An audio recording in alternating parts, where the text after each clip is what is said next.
Hola, muy buenas tardes de nuevo, ¿qué tal están? Bienvenidos a la 8 Zamora en este martes, en este 11 del mes 11 del año 2025, y a lo largo de esta tarde les vamos a acompañar aquí en la 8 Zamora con una serie de entrevistas y de reportajes que hemos preparado para todos ustedes. Vamos a hablar de algunas de las cosas que han ocurrido este fin de semana, sobre todo relativas al mundo de la cultura, pero también vamos a tener entrevistas y música, y también vamos a hablar algo de Ramón Álvarez, que ya saben que está siendo su año. Bueno, si les parece, vamos a comenzar con nuestro sumario acercándonos a parte de lo más destacado que hemos preparado en esta jornada para compartir con todos ustedes.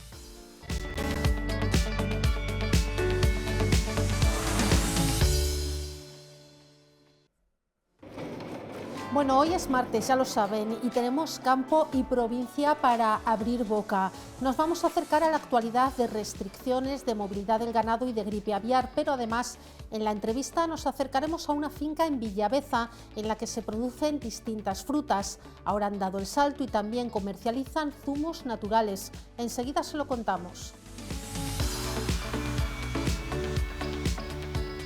Y hasta el 12 de abril del año que viene, la Sala de Exposiciones Temporales del Museo Etnográfico de Castilla y León acoge la muestra Lo Sagrado en lo Cotidiano, más de 300 piezas procedentes de toda Castilla y León que nos muestran cómo la religiosidad ha formado parte de nuestra historia y nuestras vidas, tanto en la sociedad como de puertas adentro en nuestras casas. Hoy la vamos a visitar con todo detalle en nuestro suplemento. Y en este martes nos visita el fotógrafo benaventano Claudio de la Cal, que se ha alzado con el Premio Nacional de Fotografía Piedad Isla 2025, un galardón que celebra su incansable labor de documentar el medio rural, la emigración y el patrimonio. Conoceremos de su mano el trabajo realizado y el premio.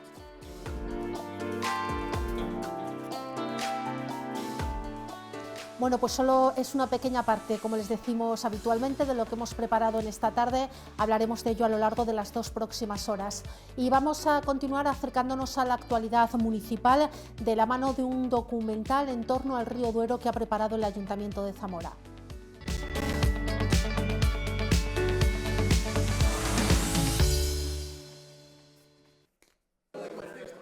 El río Duero toma protagonismo durante el mes de noviembre por medio de la fotografía.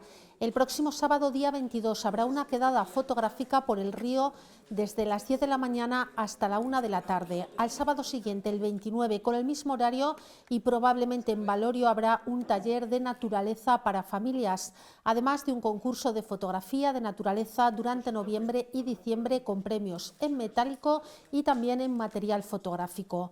El primero de los actos que se ha programado es para este jueves a las 8 de la tarde, cuando se va a proyectar en Multicines Zamora y con entrada libre un documental sobre el tramo urbano del río Duero en Zamora. Muy interesante, no se lo pierdan. Pero realmente lo que queremos es enseñar el Duero y toda la biodiversidad que esconde.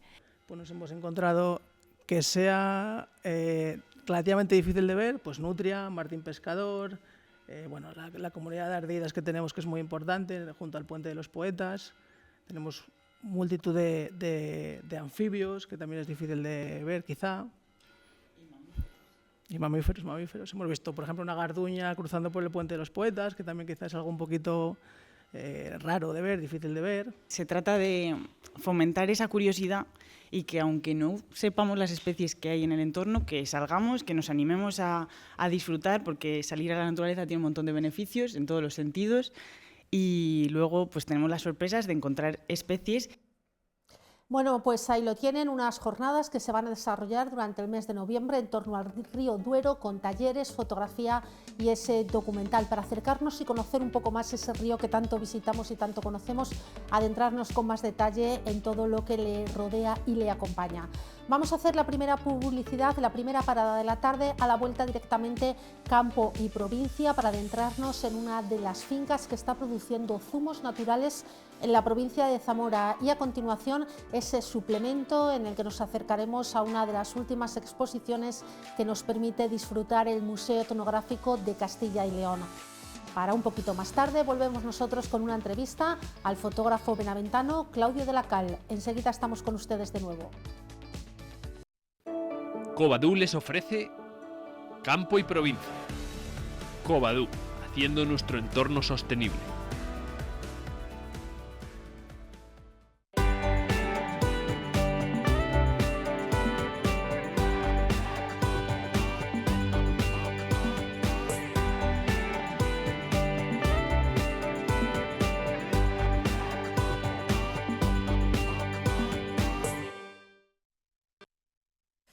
Saludos, buenas tardes, bienvenidos como siempre a esta ventana que abrimos al campo y abrimos a la provincia cada semana. Hoy vamos a hablar de una de esas producciones que no son tan habituales por estas latitudes, pero que ya llevan años asentados en lugares como Toro. Vamos a hablar de una explotación, una finca que es Villaveza y que está destinada a la producción de fruta. Con nosotros está su gerente, aunque haces un poco de todo, que es Pablo Pérez. Bienvenido, gracias por estar con nosotros. Muchas gracias, gracias a vosotros. Una finca dedicada a la producción de fruta, aunque vosotros las aventuras en esto de la agricultura y la ganadería ya habíais tenido antes alguna que otra. Sí, esta finca sus inicios fue para producción de remolacha. En la finca ha habido producción de todo tipo de agricultura y de ganadería. Hemos ido variando hasta que se encaminó la fruta y es lo que hemos mantenido hasta estos momentos. ¿Cuántas hectáreas tiene? Porque con la variedad que tenéis tiene que ser una finca importante. Hombre, la finca en sí es más grande, pero de fruta, dedicada a la fruta en sí, tendremos unos 35 o 40 hectáreas, que son divididas en diferentes variedades, como bien has dicho. Principalmente manzana y pera. Correcto. Y dentro de la manzana y pera, varias variedades. Tendremos entre 9 y 10 variedades de cada una, de manzana, otras 9 y 10 de pera, y luego ya tenemos también melocotón, ciruela, tenemos frutos secos, nueces y almendras, así fundamentalmente. ¿Cómo ha sido? Porque estos pasos para llegar a estas producciones tan importantes, porque claro, hablar de esas 35 hectáreas hay que esperar, hay que ir con mucho tiempo. ¿Cómo se da ese paso de decir, bueno, pues venga, me dedico a la producción de fruta? Pues esto yo creo que fue un poco de carambola por parte de mi abuelo, que nos dedicábamos pues a lo mismo, a la agricultura que había en esta zona, y él viajaba mucho a Barcelona por otros temas, y pasando por Lérida, que es donde fueron los inicios en la fruta, lo veía y claro, siempre pensó, dijo, si estos catalanes están haciendo algo, es que esto tiene que ser interesante. Y es cuando se animó, empezó a plantar, y cada vez fue cogiendo más fuerza y ya llegamos a ser, pues eso, una dedicación exclusiva. ¿De qué producciones estamos hablando? Nosotros depende de años, pero andamos por el millón y medio de kilos, de todas las variedades y todas las frutas. ¿Y dónde van esas frutas? Pues a muchos sitios. Ahí tenemos un abanico muy amplio. Desde el cliente particular, que podemos hablar que ahora está tan de moda la venta online por envío, hasta la gran industria para la elaboración de potitos, de zumos, de todo tipo de productos. Y pasando por medio, pues a fruterías, a almacenes de distribución, a mercados. ¿Mercados por la zona o no tiene por qué? Sí, mercados, hombre, normalmente no vamos muy lejos, pero sí. Nosotros estamos con la fruta fresca, llegamos pues, a las provincias limítrofes. En las producciones vosotros hacéis mucho hincapié en que sois muy respetuosos con el medio ambiente, que tenéis especial cuidado en no echar químicos a las plantas. ¿Tenéis certificación ecológica o simplemente es un modo de trabajo? No, nosotros nos planteamos sacar el certificado, pero en la época que lo planteamos obligaban a hacer un certificado por cada variedad. Claro, nos metíamos en 30 o 40 y claro, eso no es asumible. Entonces cambiamos, digamos, el chip y lo que hicimos es reducir los tratamientos, ir más al detalle, quiero decir, vigilar mucho las plagas y solo tratar en caso de tener algún problema. No hacer un calendario previo de tratamientos y sobredimensionar lo que son los tratamientos no necesarios. La fruta en Toro depende mucho del año, evidentemente, como le pasa correcto. a todos los cultivos y a todos los árboles. ¿Cómo se está afectando estos últimos con estos calores tan salvajes que estamos teniendo, sobre todo en verano? Porque los frutales sí lo notan y mucho. Sí, fíjate, pero yo te diría que los calores les afectan porque afecta el tamaño. Al fin y al cabo tienes producción, pero lo que evita es tener mucho tamaño, porque el calor lo que hace es estresar a la planta y no puede desarrollarse y desarrollar el fruto. Pero más que el calor, yo haría hincapié en la falta de frío.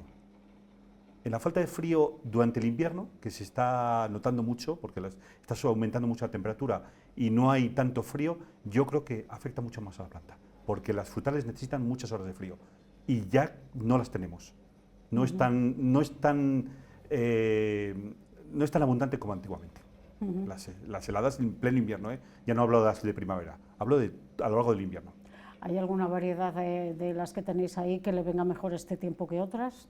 Sí, hay unas que las ves que siguen produciendo bien y hay otras que las notas que han reducido la producción debido a estos cambios. ¿Qué es lo que más os preocupa a vosotros?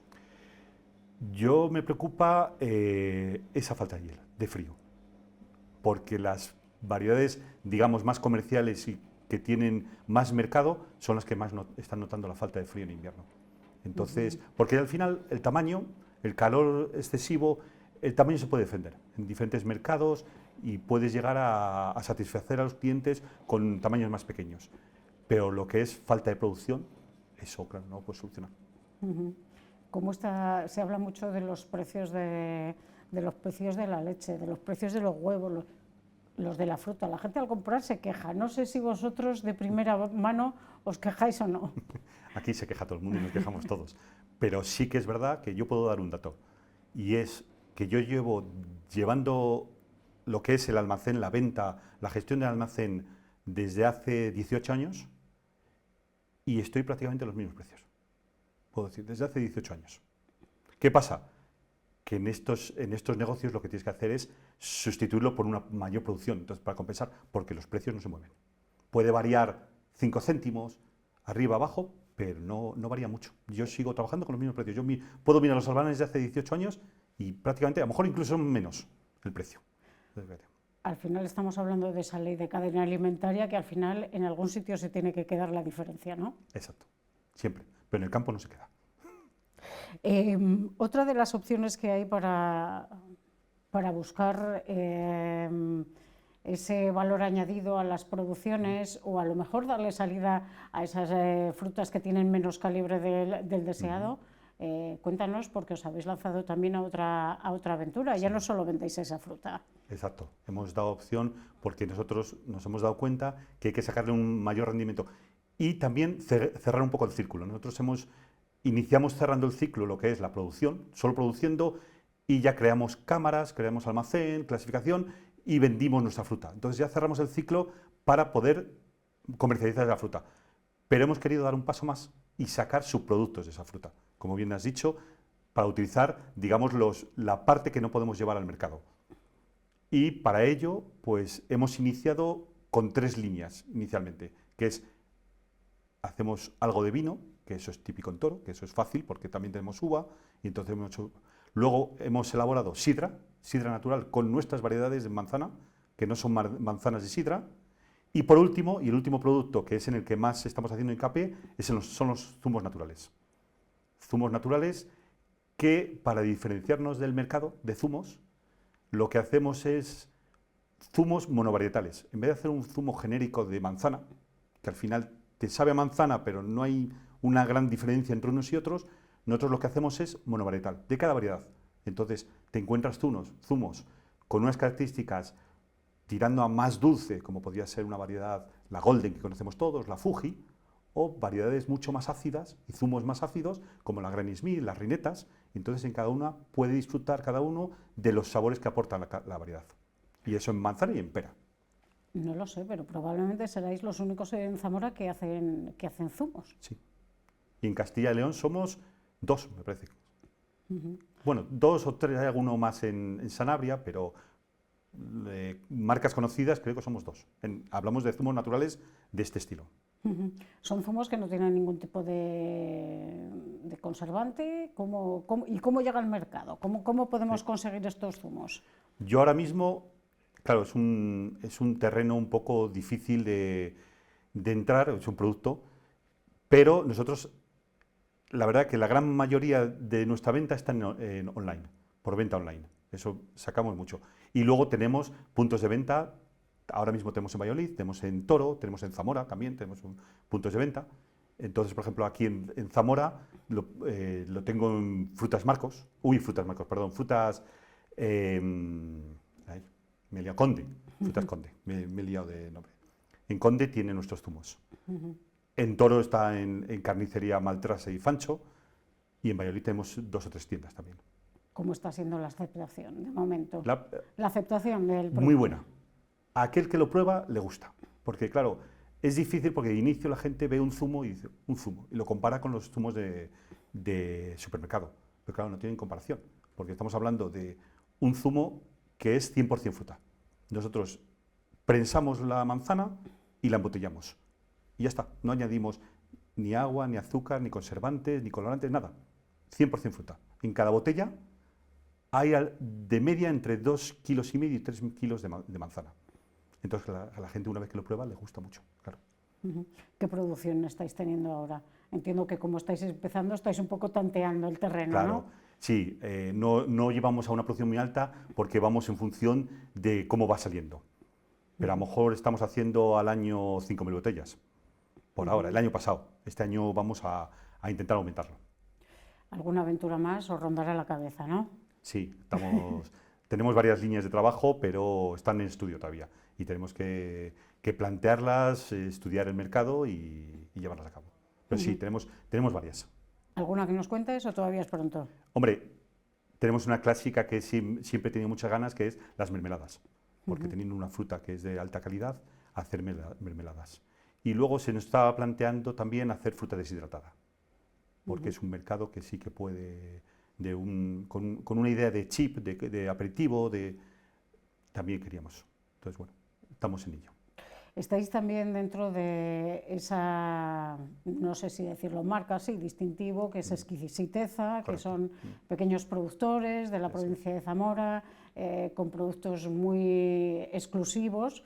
¿En qué medida os ayuda a estar dentro de Exquisiteza a vosotros? Hombre, nos ayuda y mucho, porque nos da una visibilidad a la que nosotros nos llegamos de una forma individual.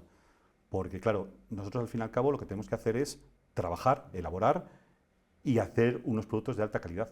Igual que yo, todos los productores que estamos que es la asociación Spinza, la marca de calidad es Exquisiteza de la Diputación de Zamora. Y claro, son ellos los que se están encargando de llevarnos a ferias, nos están llevando a mercados, han celebrado hace poco en la Plaza Viriato el mercado de Exquisiteza, y claro, eso nos da una visibilidad de cara al público muy alta, que nosotros, de una forma particular, yo puedo llegar a unas tiendas, pero no puedo llegar al cliente de a pie para enseñarle mis productos. Y de esta forma, claro, lo está conociendo mucha gente. ¿Os está conociendo a nivel consumidor? ¿También tenéis algún tipo de intercambio con otras, pues sobre todo tiendas, distribuciones? ¿Se interesan también por este tipo de productos? Entiendo que son un perfil de tienda muy concreto. Claro, las tiendas que están interesadas en productos de Exquisiteza son tiendas gourmet, que se dedican a productos exclusivos de Zamora, en este caso, o de Castilla y León en otras ciudades. Son los que realmente están interesados en este tipo de productos. Pues muchas gracias, Pablo, por contarnos un poco de esa finca, de esa aventura con los frutales, de la que estáis llevando a cabo ahora y de las que os quedan. Muchísimas gracias a vosotros.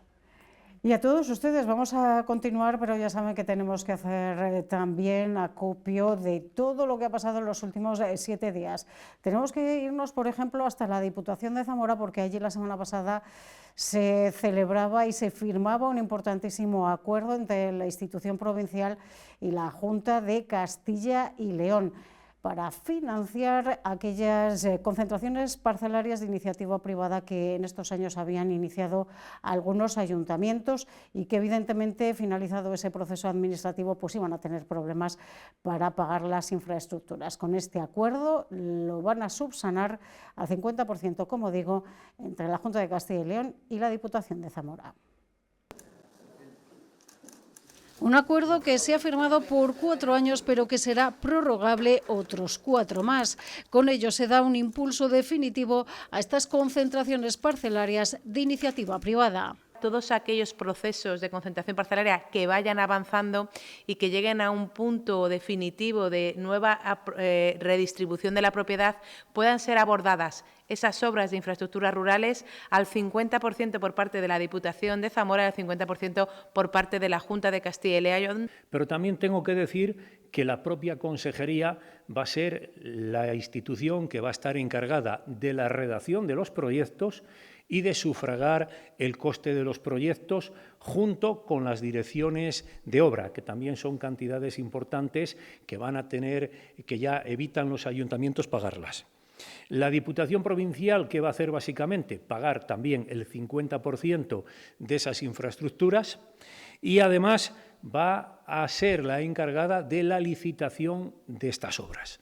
Un convenio que sobre todo da tranquilidad y certidumbre a los ayuntamientos que ya habían iniciado el proceso de concentración parcelaria. Es un acuerdo que permite a los pueblos que ya estábamos metidos en este trámite de concentración parcelaria que se nos quite ese miedo, porque estábamos viendo que íbamos a acabar los trámites y llegados el momento de hacer los caminos era inasumible para los ayuntamientos.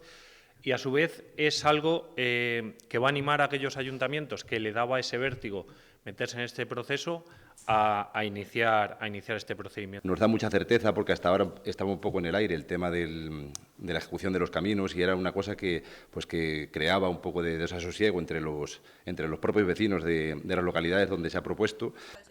Un convenio que en total afectaría a más de 31.000 hectáreas en la provincia de Zamora. Y tenemos que hablar de sanidad animal porque ya saben que entre la gripe aviar y la dermatosis nodular contagiosa hay medidas. Por ejemplo, la Junta de Castilla y León, tras la primera, en la semana pasada decidía ampliar hasta el 30 de noviembre la suspensión de todas las ferias, mercados y cualesquiera concentraciones de ganado de la comunidad con el objetivo de reforzar la prevención frente a la dermatosis nodular contagiosa que afecta al ganado vacuno, una medida que hoy se publica. Se ha publicado ya en el Boletín Oficial de Castilla y León. Puntualizar que estas prohibiciones permiten el movimiento de ganado de una única explotación, es decir, que tenga un código único, porque lo que se busca es que no se mezclen los animales procedentes de varias granjas, ya que al regresar a las mismas podrían contagiar al resto.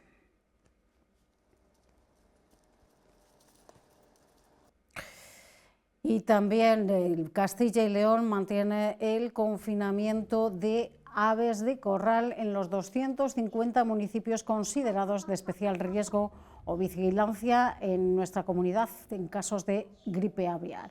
A la espera, eso sí, de la reunión prevista con el Ministerio en la que prevé, como ya sucedió el año pasado, que esta medida se extienda a todo el territorio nacional. La orden recoge 50 municipios de la comunidad en zonas de especial riesgo y el resto en zonas de especial vigilancia. Esos 250 municipios son los que ahora entran en confinamiento de sus aves de corral. Se prohibirá la cría de aves de corral al aire libre, aunque cuando eso no sea posible, las autoridades podrán autorizar el mantenimiento de aves de corral al aire libre, pero con la colocación de telas pajareras o cualquier dispositivo que impida la entrada de aves silvestres, entre otras condiciones. En las mencionadas zonas no se podrá dar agua a las aves de corral procedente de depósitos de agua a los que puedan acceder aves silvestres, mientras que los depósitos situados en el exterior por motivos de bienestar animal quedarán protegidos. Además, va a estar prohibida la presencia de aves de corral u otro tipo de aves cautivas en los centros de concentración de animales, incluidos certámenes ganaderos, muestras, exhibiciones y celebraciones culturales.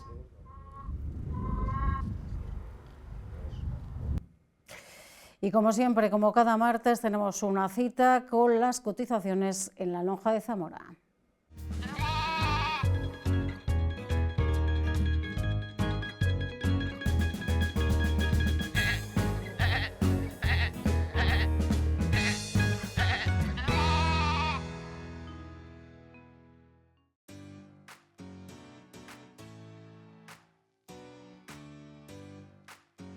La lonja celebrada hoy en Zamora nos deja descensos de nuevo en el porcino de cebo. Se producen caídas similares a las de la semana pasada en el selecto, el graso y el normal. Así pasan a cotizar el selecto y el graso a 1,371 euros el kilo, mientras el normal se paga a 1,359. El cerdo de desvieje se mantiene sin cambios a 51 céntimos el kilo. También el ibérico pienso hasta 150 kilos continúa pagándose a 3 euros y 3 céntimos el kilo.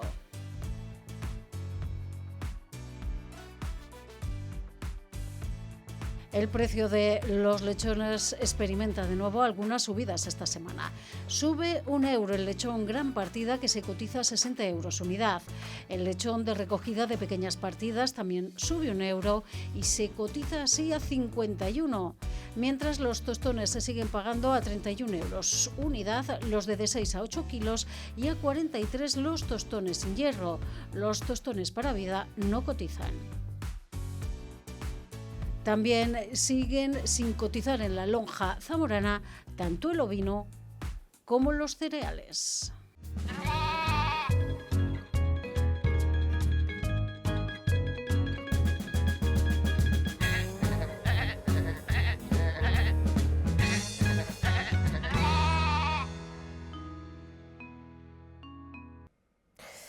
Pues hasta aquí llega nuestro tiempo. Cerramos ventana al campo y a la provincia, pero ya saben que volveremos dentro de 7 días. Pasen ustedes una feliz semana. Adiós.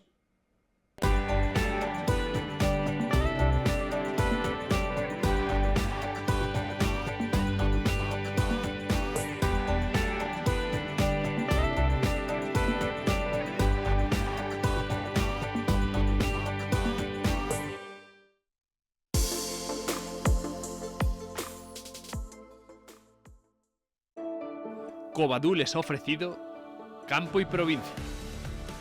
Covadú, haciendo nuestro entorno sostenible.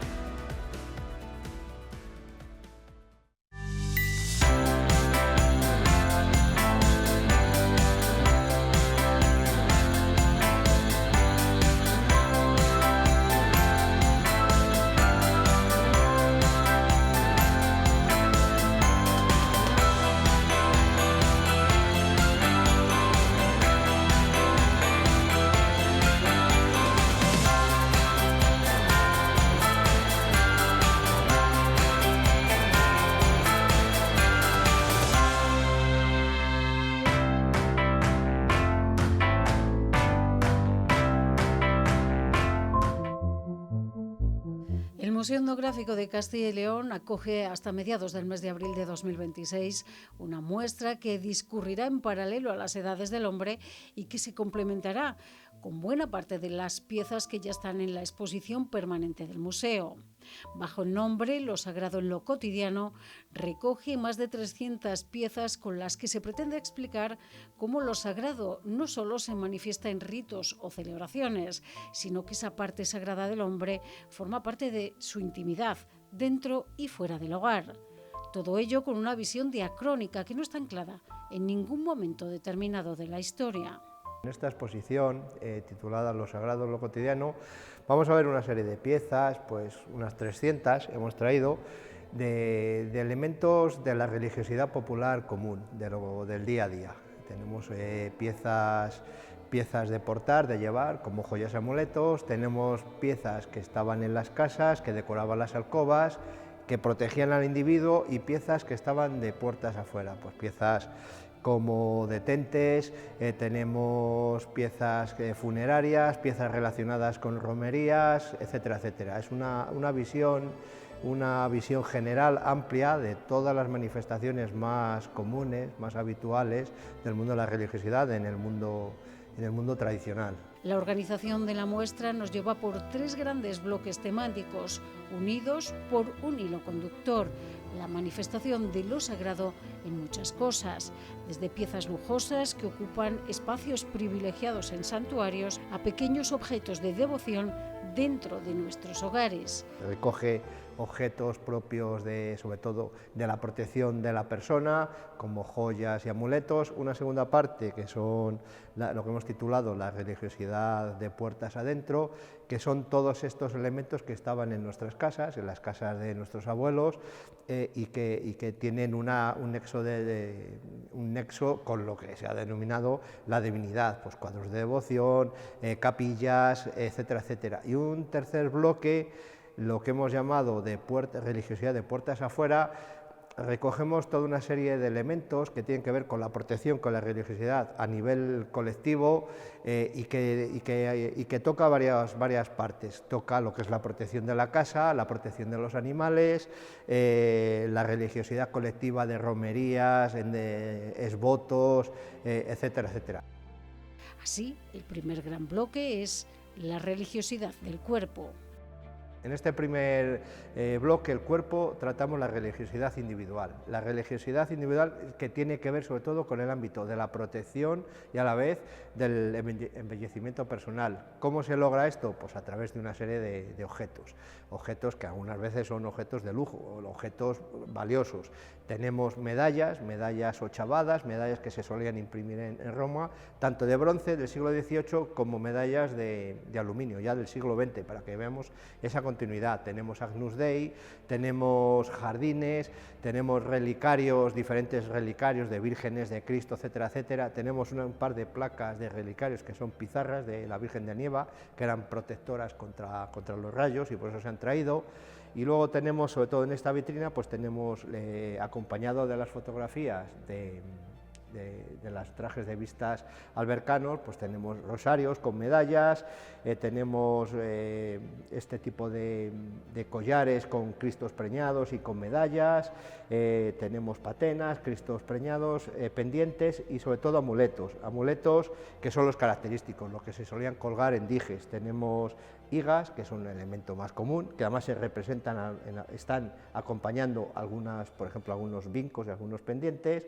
Tenemos la garra de la gran bestia, que es la garra de tejón, tenemos la castaña de Indias, tenemos ágatas, tenemos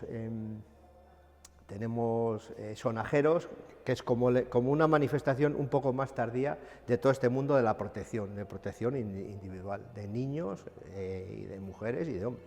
Como se puede leer en el recorrido, la casa materializa el ámbito de protección de la familia. Es la religiosidad de puertas adentro, la manifestación de lo sagrado en lo doméstico, en lo cotidiano. La idea era un poco no reproducir una casa tradicional, porque no era ese el sentido de esta sección, sino bueno, a través de ciertos objetos ver cómo esta religiosidad, cómo estas manifestaciones del ámbito de la protección de la casa pues se manifiesta en muchos objetos que son cotidianos, como expresa el título de la exposición. Y dentro de la amplia panoplia de objetos que tenemos, y además que son muy reconocibles porque lo hemos visto esto en casas de nuestros abuelos, incluso de nuestros padres, pues hemos tratado de traer objetos que no suelen estar en las exposiciones ni en los museos.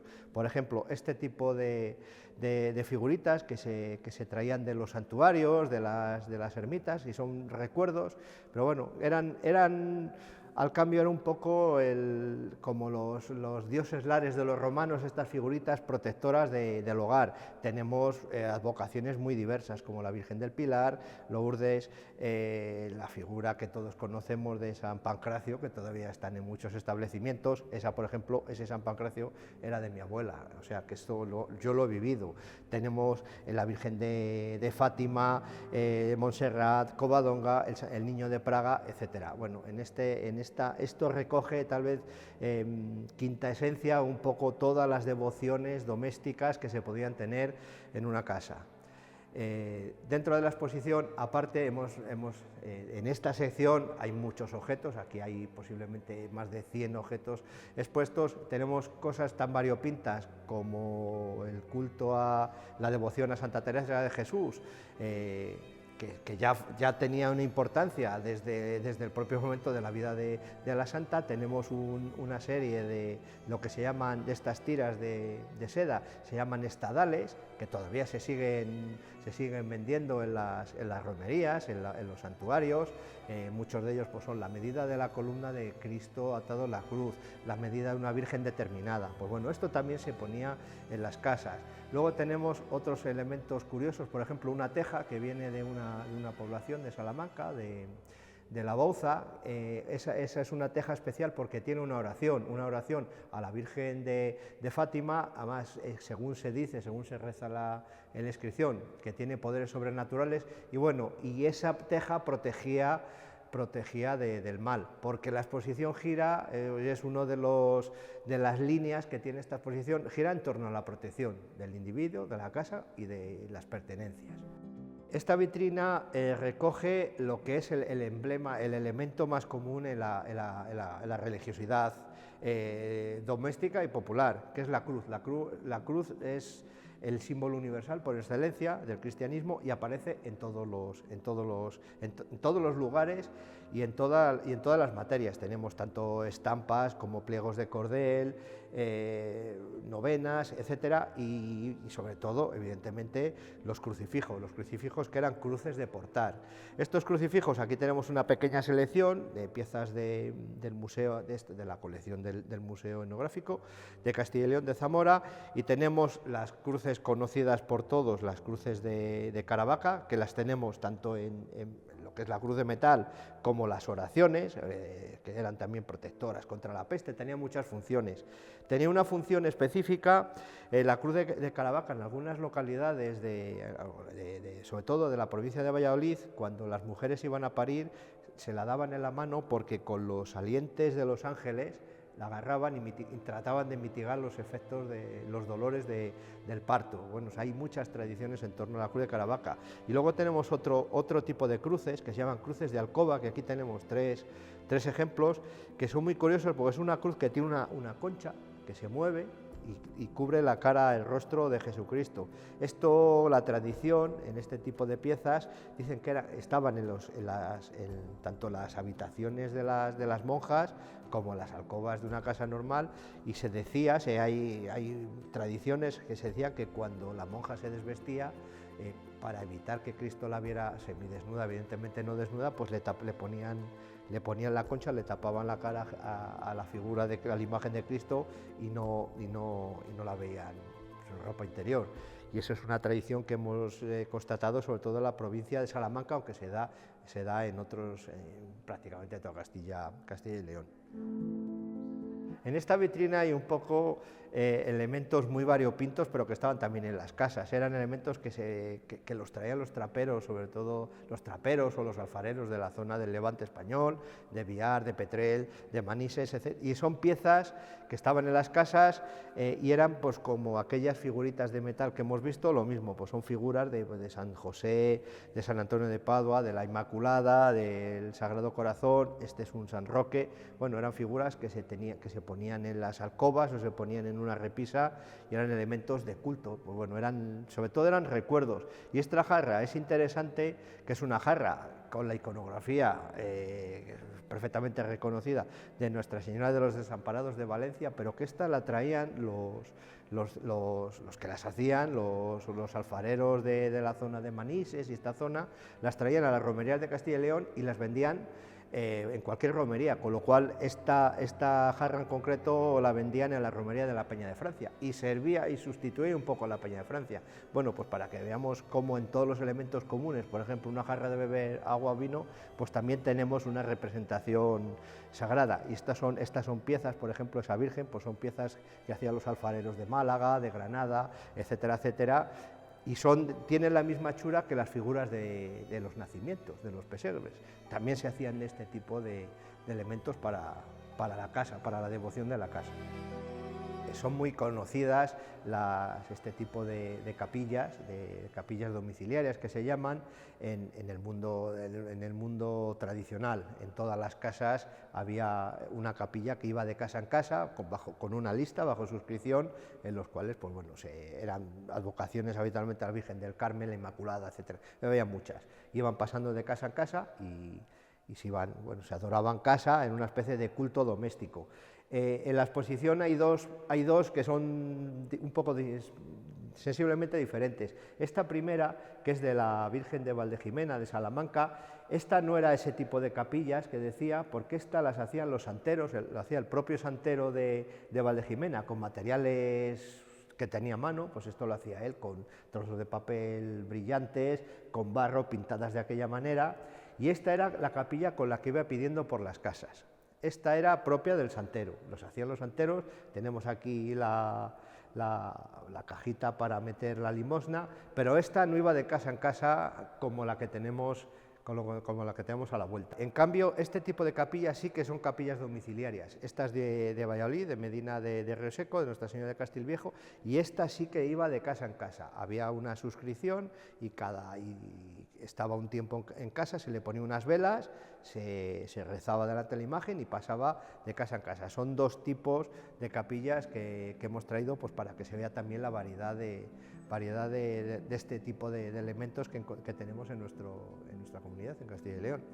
Y dentro de este amplio capítulo que refleja la devoción de puertas para adentro no podrían faltar los cuadros de devoción, una muestra, un recorrido por muchos de ellos a lo largo de los siglos y de las décadas, cuadros de devoción que se podían ver en muchas de nuestras alcobas. Aquí hemos hecho un muestrario de las muchísimas que hay, de los muchísimos tipos, y los hemos agrupado no tanto por advocaciones, que había muchas, porque las estampas lo que hablan habitualmente es, en función de la cronología, hablan de unas advocaciones u otras. En el siglo XVII, XVIII y XIX son unas advocaciones específicas, pues de vírgenes locales, de santos genéricos, pues como San Roque, San Sebastián, etcétera, pero según avanza el siglo XIX y empieza el siglo XX, pues empiezan añadiéndose nuevas advocaciones, pues como la Nuestra Señora del Perpetuo Socorro, el Sagrado Corazón de Jesús, etcétera. Y aquí lo que tenemos en esta gran pared, hemos tratado de representar un poco todo eso.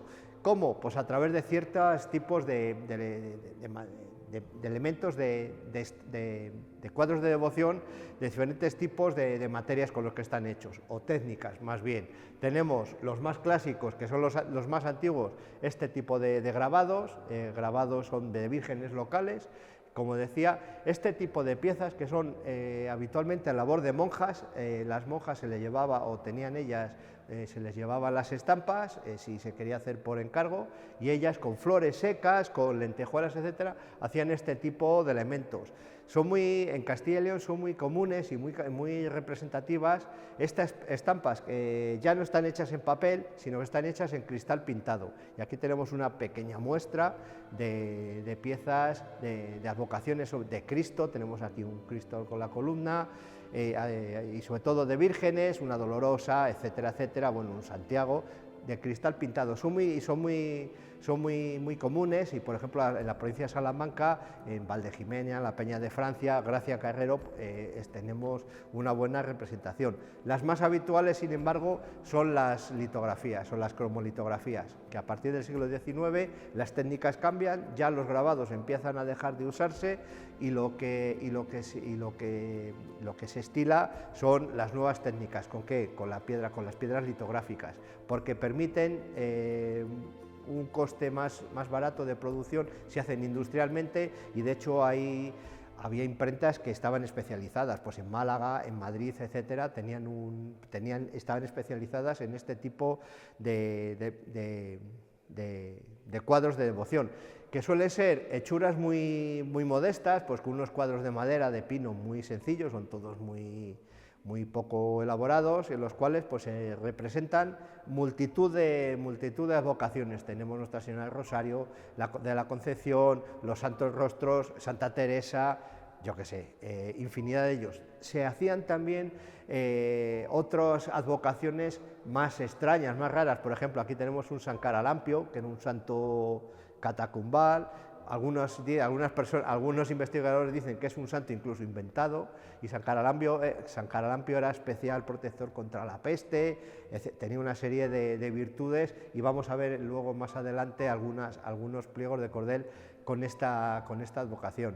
Tenemos evidentemente las advocaciones de siempre, los San Roque, San Sebastián, San Antonio de Padua. Tenemos otras más curiosas, por ejemplo el reloj de la Pasión, el reloj del cristiano, que no suelen ser tan habituales. Tenemos un nuevo cuadro con labor de monja, eso es un Vía Crucis, que bueno, utilizaban ellas para hacer los Vía Crucis dentro de los conventos, o incluso en un momento dado ellas también las utilizaban eran piezas incluso de regalo.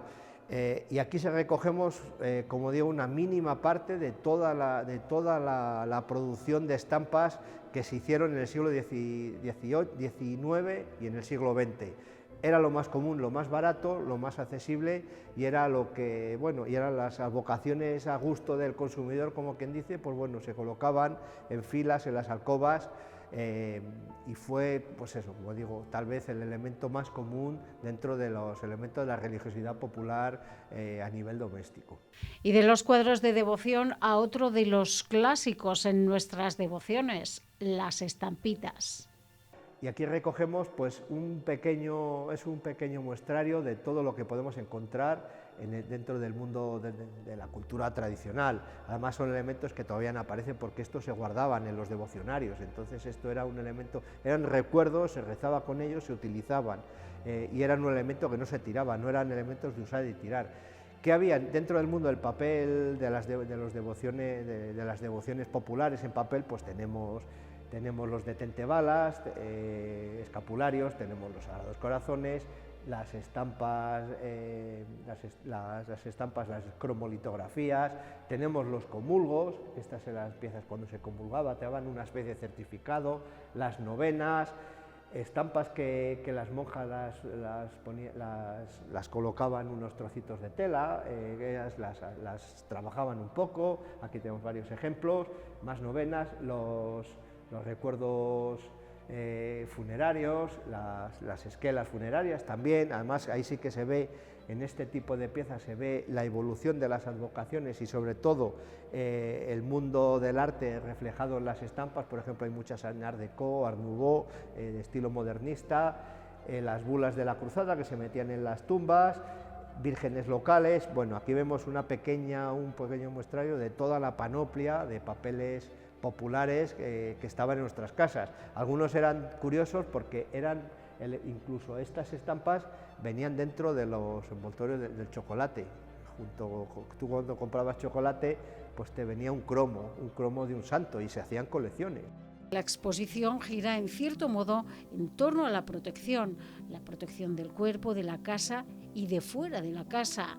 Por eso el tercer capítulo de la muestra, de puertas afuera, ámbito en el que se engloban rituales de devoción como peregrinaciones o romerías que quedan reflejadas en piezas muy variopintas.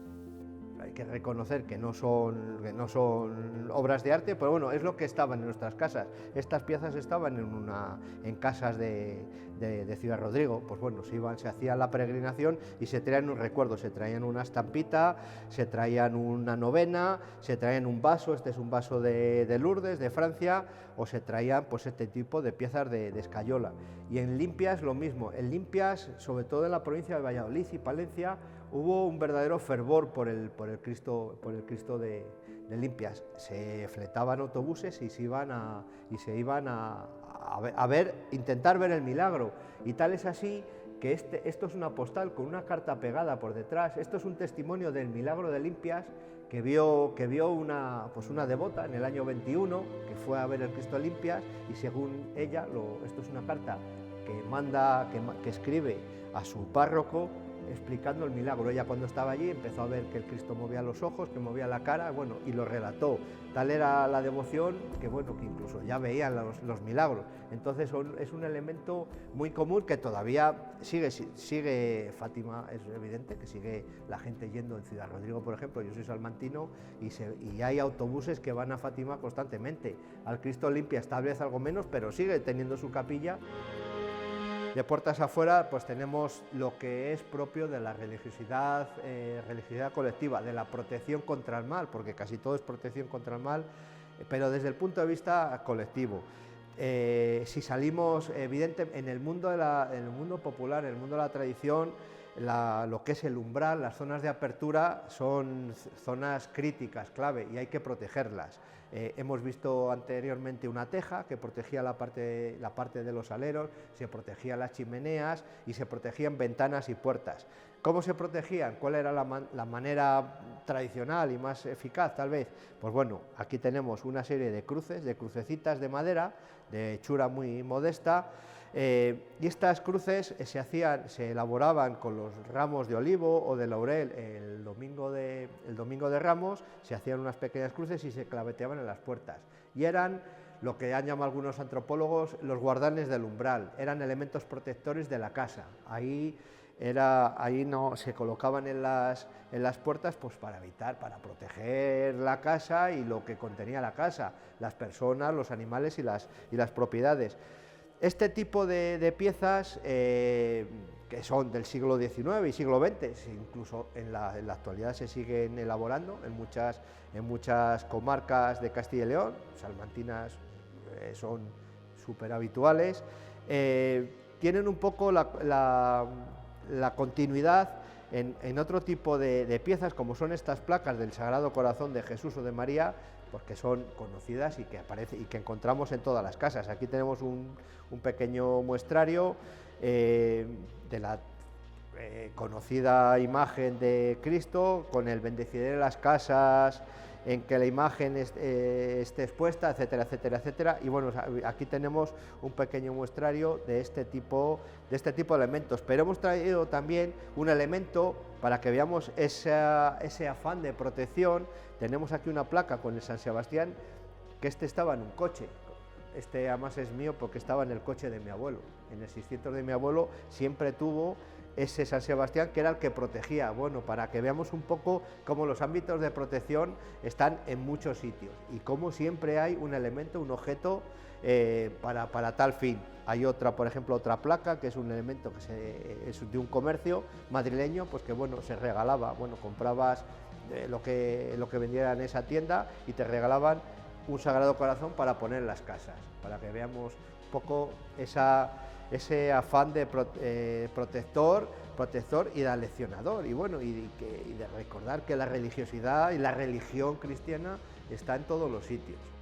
Igual que importante es la protección de las personas y de las propiedades de la casa, pues es la protección también del ganado. Evidentemente, en una sociedad tradicional y sobre todo campesina, era fundamental que el recurso crítico del ganado, de las pertenencias, estuviera protegida. Había muchos elementos para esa protección.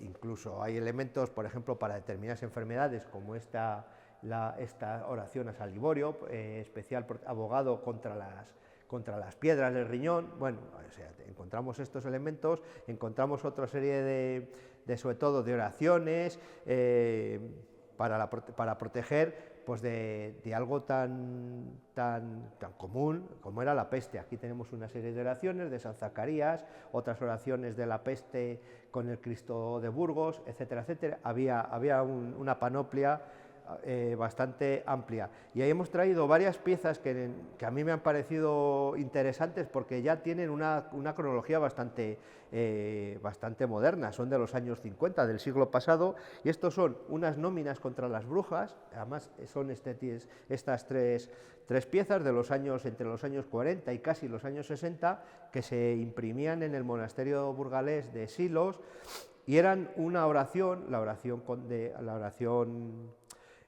una oración contra la peste, la oración de San Benito, que es muy conocida porque aparece también en medallas. Eran unos papeles que se solían doblar y se metían en unos saquitos de tela, y es interesante, no los he querido sacar del envoltorio tal cual se vendían, porque aquí se especifica para quién estaban destinados. Por ejemplo, aquí viene, en estos dos viene para la familia y sus ganados, y te viene el nombre de la familia, o sea que era un poco una protección a la carta, y se especifica, además de la oración, como está en latín, y por si no se sabía muy bien de qué iba, es contra los maleficios.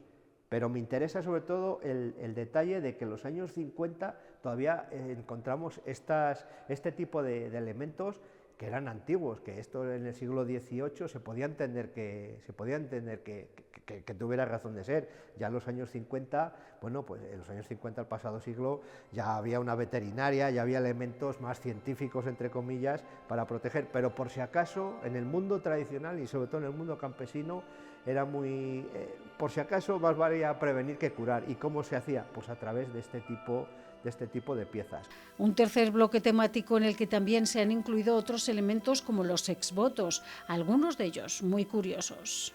Dentro de las manifestaciones de la religiosidad colectiva, pues tenemos el mundo que gira en torno a santuarios, romerías, etcétera, etcétera. Y uno de los elementos tal vez más curiosos y más identificativos, más identificador de la religiosidad popular son los exvotos, que son elementos que se daban a la Virgen, o una Virgen, o un Cristo, por las gracias recibidas, por los favores prestados. Y tenemos aquí este primer exvoto, es muy interesante, este es de Nuestra Señora de Riondo, este es de la provincia de Ávila. Es interesante tanto por el tipo de representación, que ahora explico, como por la materia. Esto es un cuadro de devoción de un pintor local, de un pintor popular, que representa un milagro que obró a un cura que se mete en una plaza de toros a recortar al toro, a torear al toro, y lo salvó de una muerte segura. Es interesante este cuadro, aparte de por la representación, porque aparte es bastante realista, reproduce el santuario que todavía existe, está aquí la ermita, la plaza de toros, que ahora en la actualidad está bastante destrozada, y es interesante porque en Castilla y León hay, en dos provincias, en Ávila y en Salamanca, hay un particular tipo de familias de santuarios, sobre todo dedicados a la Virgen, que están adosados o están al pie de plazas de toros. Plazas de toros que no son las plazas de toros al uso que conocemos, circulares, que son rectangulares o cuadradas, y son elementos muy particulares que no encontramos en el resto de las provincias. Sí que las hay en Extremadura, y las hubo en su momento en tierras en el País Vasco o en Cantabria, lo que pasa que en el siglo XVI desaparecieron.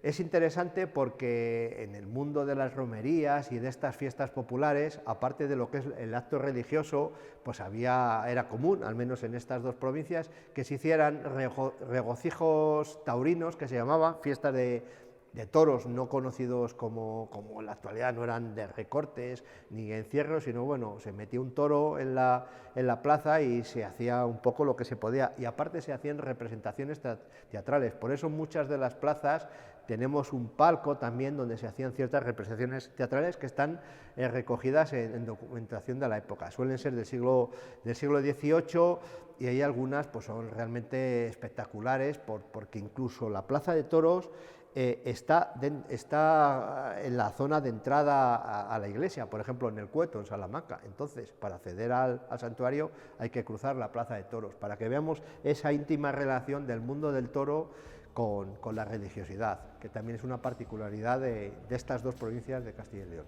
Junto con el exvoto pictórico que hemos visto anteriormente, tenemos otro tipo de exvotos que tienen el mismo significado, pero ya con una materialidad diferente, con una materia prima, una materia con otro tipo de técnicas, según avanza el tiempo.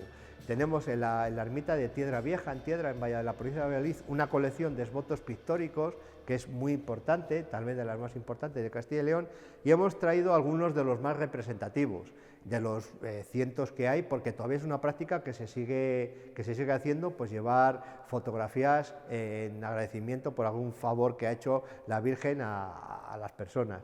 Tenemos, tal vez el esvoto más grande de Tiedra es este indiano, pues una persona que se fue a Cuba, creo que a Cuba, ahora no recuerdo bien.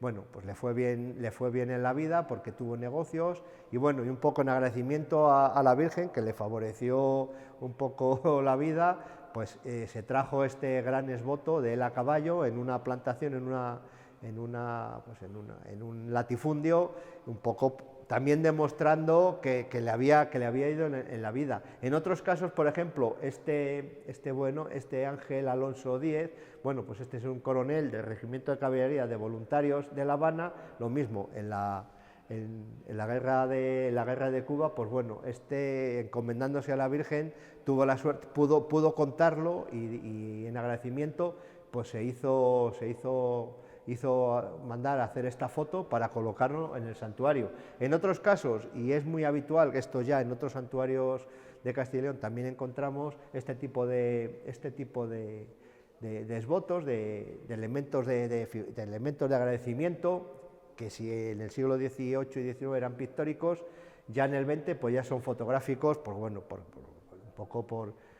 un poco también con la modernidad de la fotografía. Este es un milagro que obró la Virgen de Tiedra, pues con un niño de 10 años, y bueno, y tenemos aquí, siempre aparece como si fuera un pliego de cordel, pues tenemos la explicación del milagro en verso, con una foto que reproduce el accidente y el milagro, y el niño ya un poco ya crecido, parece que prosperó, y esto es del siglo XIX, de 1888.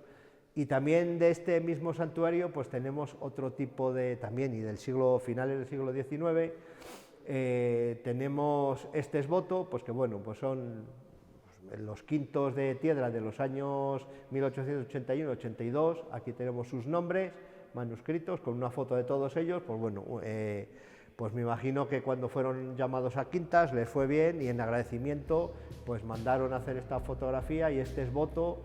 Y sin duda una de las piezas más curiosas de esta muestra llega desde el Conjuradero de Villegas, en Burgos. Un conjuradero es un sitio, en este caso está en la plaza del pueblo, una construcción hecha al uso para conjurar las tormentas.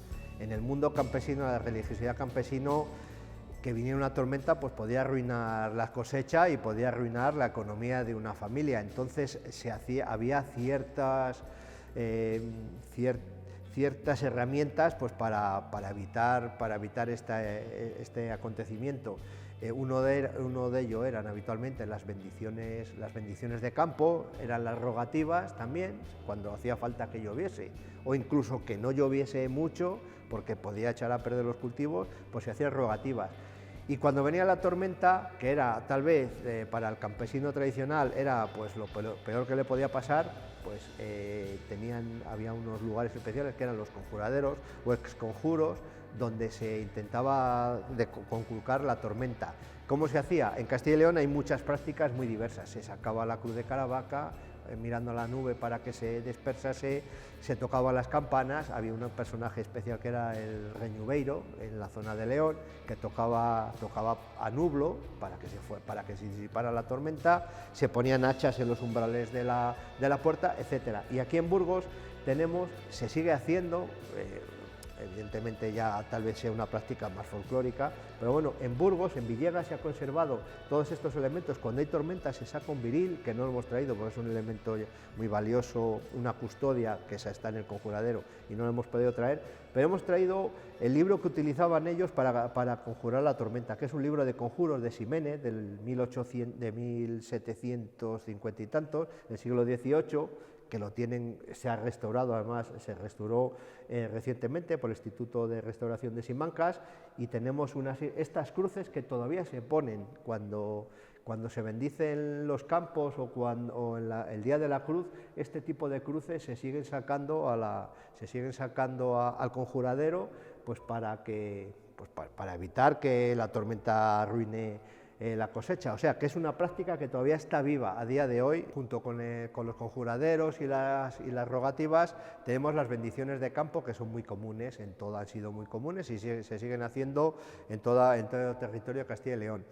Hemos traído esta cruz, que es moderna, reproduce una antigua del sureste de la provincia de Soria, donde todavía se siguen bendiciendo los campos. Es una práctica que consiste en salir a sitios específicos, se sale en procesión, sale el cura, salen en procesión, se salen a determinados puntos a las diferentes hojas de cultivo del término concreto.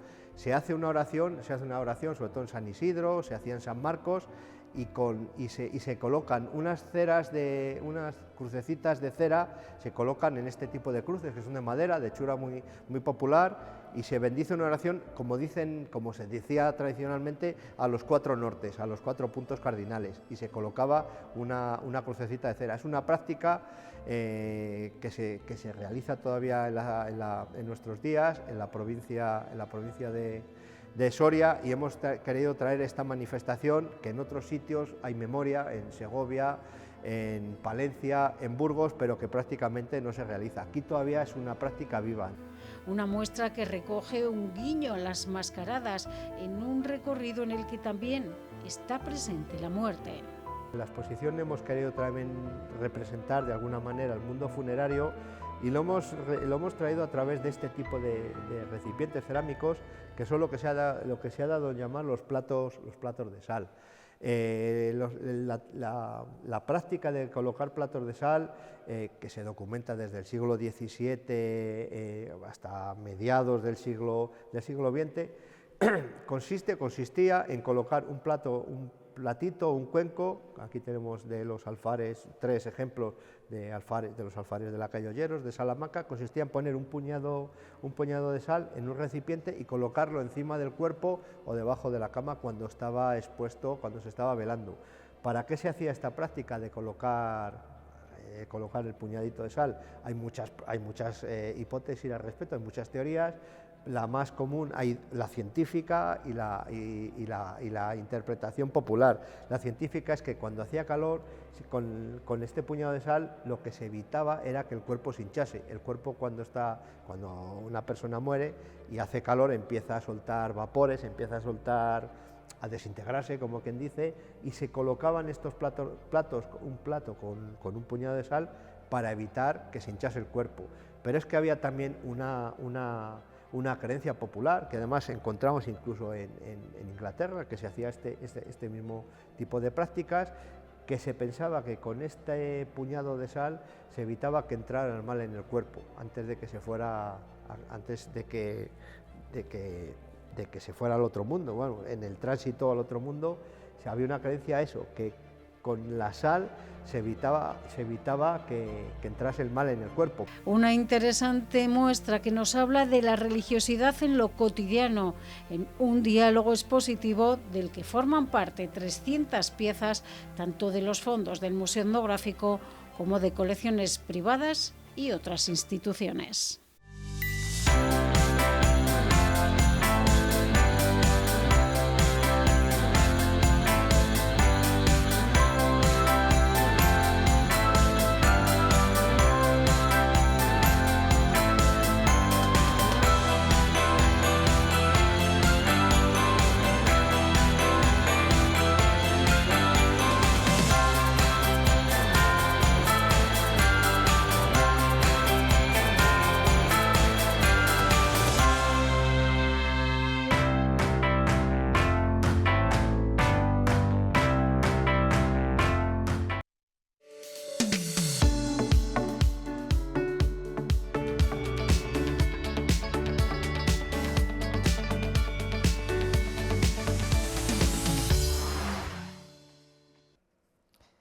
Pues aquí continuamos y en los próximos minutos vamos a hablar con el fotógrafo zamorano Claudio de la Cal, que acaba de conseguir el Premio Nacional de Fotografía Piedad Isla 2025, que recoge y reconoce de alguna manera el trabajo que ha realizado por la memoria rural, la inmigración y el patrimonio. Así que está ya con nosotros Claudio, muy buenas tardes. Buenas tardes.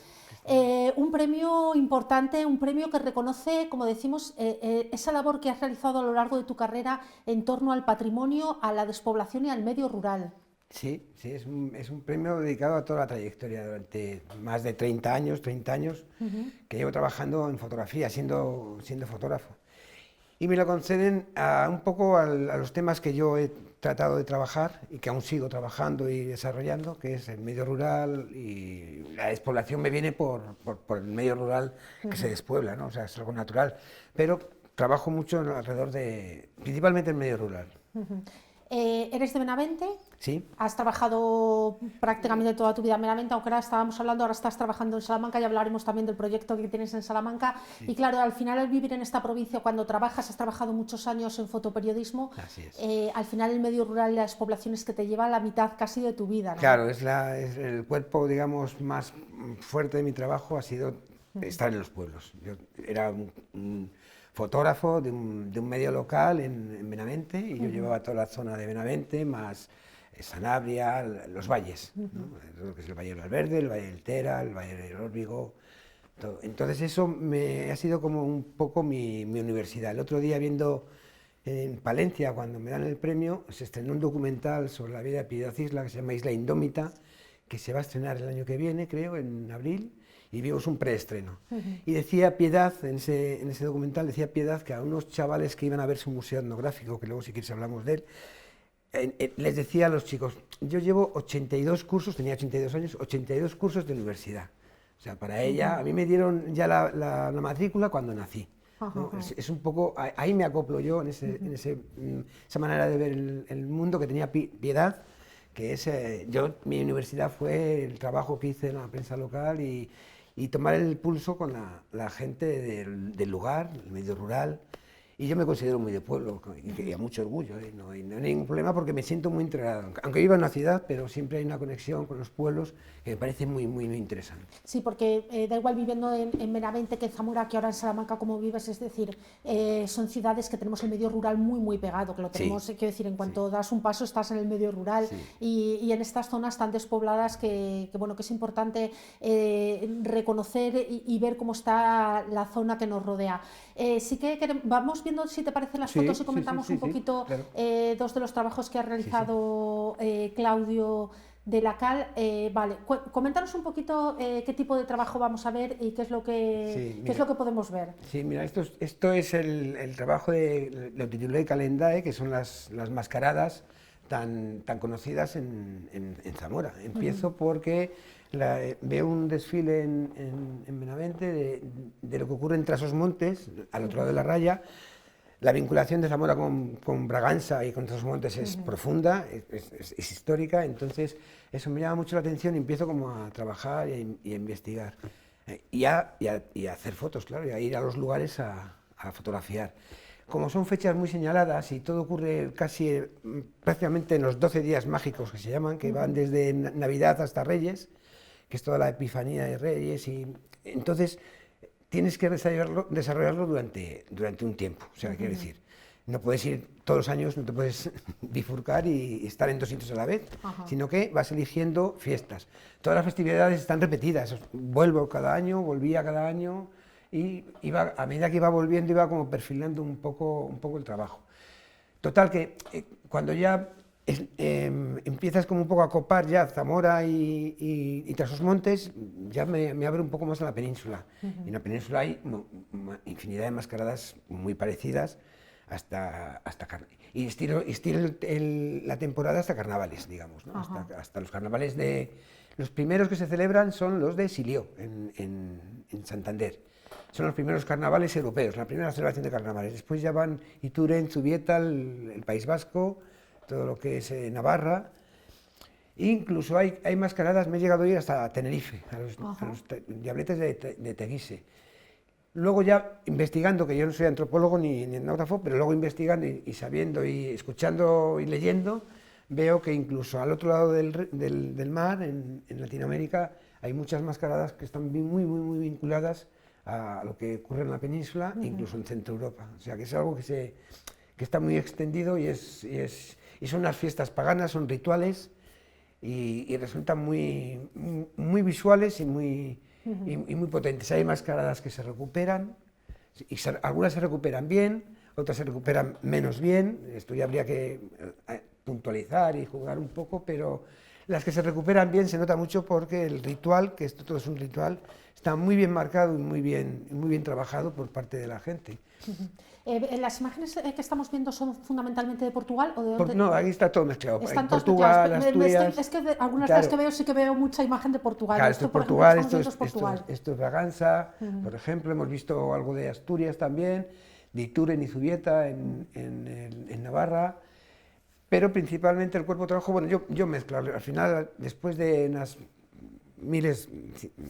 decenas de miles de fotos, tienes que condensar, que es lo más difícil a la hora de trabajar, que es contar lo que quieres contar no puedes aburrir a la gente con 1000 fotos, tienes que contarlo en 40. Tienes que hacer una selección. A mí siempre me ha parecido lo más complicado de vuestro trabajo, que es un poco como parecido al nuestro. Tienes mucha información y hay que sintetizarla, pero es que es verdad que vosotros, cuando os he visto trabajar, tenéis una grandísima cantidad de fotografías y elegir cuáles son las que quieres para transmitir un mensaje me parece muy complicado entre tanto volumen de trabajo, porque además también es como desechar parte del trabajo, ¿no? A mí me daría pena decir, ay, esta también la quiero, y al final meterías todas, ¿no? Un poco, ¿cómo es esa selección? ¿Cuánto tiene de complicado? Tiene mucho y todo de complicado. Digamos que es cuando tú realmente estás ya dándole forma a lo que estás haciendo, al proyecto, a la obra, al trabajo que estés realizando. Y eso es algo muy importante, saber seleccionar, porque es un poco como el montaje en el cine. En el cine tienes muchos planos, un documental, y luego de esos planos tienes que ir a la sala de montaje. Pues esto es lo mismo. Luego tienes que ir a la sala de montaje. No es lo mismo hacer una edición llamo a seleccionar, ¿no? Hacer una edición para una exposición que para un libro, que para un reportaje de una revista o por algo que me has pedido tú, por ejemplo, en la tele, ¿no? Tú tienes que saber que yo no puedo marear a la gente de la televisión y darles como 10 minutos de las mismas porque la gente no va, al final pierde la atención. Entonces, en ese trabajo es muy complicado porque muchas de las fotografías que estás haciendo, algunas estás tremendamente involucrado, estás emocionalmente dentro y a veces no encaja. Y tú por cabezonería o porque estás ciego quieres que vaya determinado tipo de fotografía. Y ves que en el fraseo o en lo que quieres decir no encaja, pero tu implicación emocional te lleva a ponerla. Es bueno tener a alguien al lado que sea externo y que te diga, pues esto no me caja. O, sí, eso va muy bien, sobre todo en los preestrenos, por ejemplo, lo que se va viendo un poco la reacción del público. En este caso, buscas a alguien un poco cercano a ti, que sea de tu profesión, un fotógrafo, y vais con otro punto de vista con que otro te punto vaya de vista echando externo, una mano. que no esté implicado emocionalmente. Eso es muy fácil caer en la emoción. En las fotografías, en estas últimas que estábamos viendo, es muy potente el juego que haces con las luces, ¿no? Hay claridad, hay sombras. ¿Cómo buscas, cómo trabajas con la luz para conseguir el efecto que estábamos viendo en algunas imágenes tan potente de llamar la atención de unas cosas sobre otras con la luz y las sombras? Claro, primeramente las festividades tratan sobre eso, pues, la luz y la oscuridad. Empiezan en el solsticio de invierno, es decir, ya hay mascaradas. Ahora mismo ya en Trasmontes, el Día de los Santos, ya hubo una mascarada.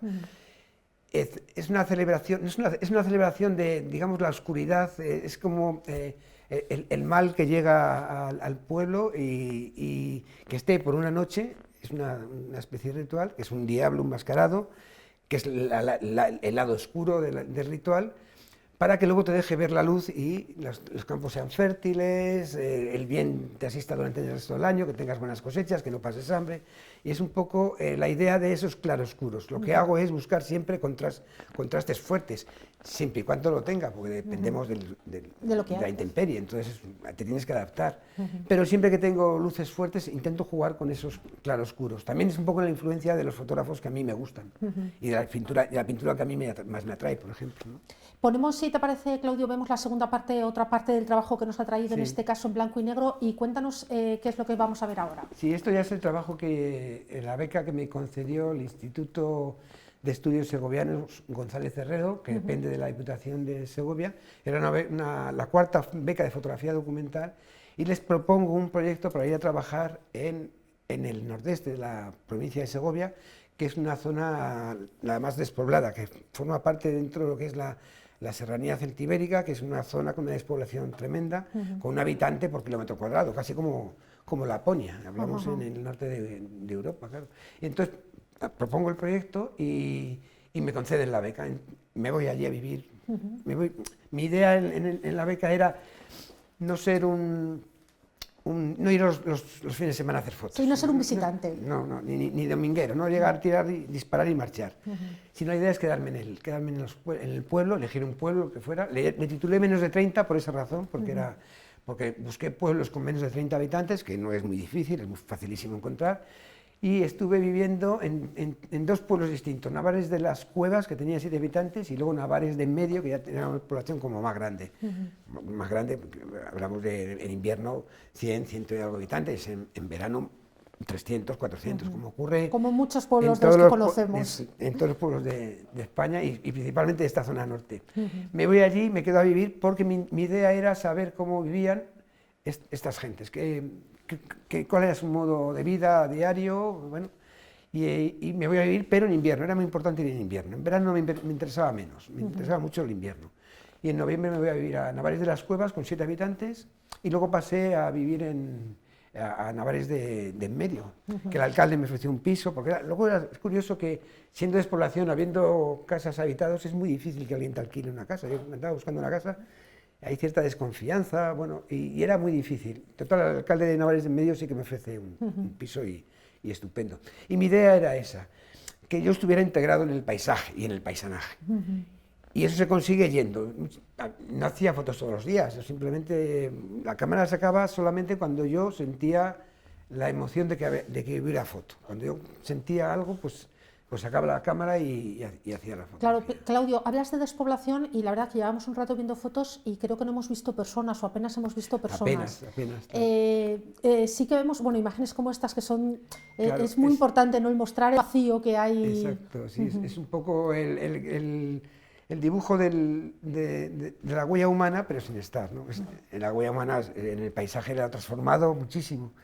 Y en estos casos, como una ropa tendida, era más que sugerir. Yo creo que la fotografía debe, esto lo he dicho ya muchas veces, debe plantear preguntas, no debe dar respuestas. Las imágenes tienen que quedar abiertas para que sea el espectador el que las cierre, el que monte su propia historia. Porque yo puedo sentir una emoción, la cuelgo o la muestro porque me ha causado una sensación, una emoción, pero es el otro el que la ve o la otra el que lo ve, el que va a proyectar su propia mirada. Lo mismo que pasa con el arte, absolutamente lo mismo. Al final cada uno lo interpreta un poco y lo lleva a su propia vivencia. Claro, muy Claudio, vemos mucho blanco y negro. ¿Cuál es la técnica con la que trabajas? Sí, en este trabajo en concreto, cuando lo comienzo, lo empecé en color, lo empecé con digital, con color, pero me llevé las dos máquinas, me llevé esta máquina de formato medio, que es una de 6x6, una Hasselblad, que compré ya en el año 96, que la recuperé para ese trabajo, porque vi que en color me estaba yendo por unos derroteros que no me estaban gustando. Entonces quería interpretar con las técnicas del siglo XX, traérmelo al siglo XXI y trabajar sobre la despoblación, la ausencia, la nostalgia, la muerte, todo lo que significa el mundo rural, lo que pueda ser, ¿no? Y me traigo el carrete, o sea, es decir, yo trabajo con carrete y me he quedado en el carrete, trabajo en blanco y negro con con una máquina que luego yo revelo. Yo me revelo, yo me lo guiso, yo me lo como.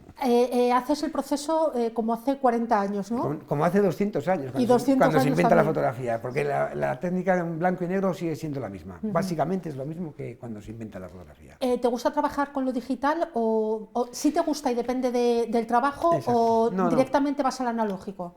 Ahora mismo, a día de hoy, me voy al analógico directo, ahora mismo. Pero no quito que vuelva a agarrar la máquina digital para hacer ciertos temas. Para mí, la hibridación entre digital y químico o analógico es plena, no hago distinciones. Me da igual una cosa con la otra. En función del proyecto o lo que vaya a realizar, decido por un lado o por el otro. Todo me lo va a dar el trabajo que realice, que al fin y al cabo es continente y contenido lo que tú estás haciendo, ¿no? Y hay diferencia, a lo mejor mi pregunta es muy de niña pequeña en este caso, ¿no? ¿Hay mucha diferencia en el resultado cuando trabajas en analógico o en digital? Para mí sí, para mí hay una diferencia abismal, sobre todo porque con el analógico estás trabajando directamente con plata, y cuando digo plata es directamente plata, son aluros de plata. Estás trabajando de una manera física, más física que digital. Cuando trabajas con lo digital estás trabajando con unos y ceros, y el resultado final es demasiado perfecto.